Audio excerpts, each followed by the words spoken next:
So swan towel theory goes back to the very first experiences I had in talent acquisition when I was recruiting for a hospital and healthcare system, and actually bringing in talent for what was called environmental services, which is a fancy corporate title for the janitorial staff.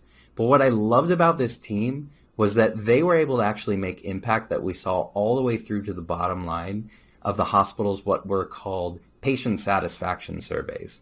And so what they were doing in their own creative and imaginative way was when they flipped over hospital rooms to bring in new patients and quickly get business flowing, was instead of just keeping things clean, making the bed, and bringing new people in, they left each room with a folded towel in the shape of an animal. Most of the time that was a swan. And what they literally did was change the story and the metaphor from scary, sterile hospital room, or almost jail cell-like, to a getaway, much like you'd see at a hotel or on a cruise ship or on vacation.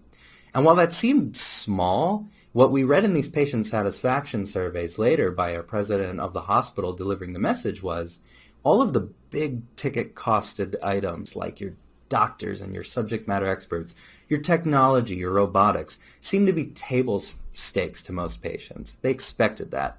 But the open-ended comments proved that many actually wrote about these swan towels and said, that was amazing. It made me feel really good and made me feel like I wasn't in a hospital.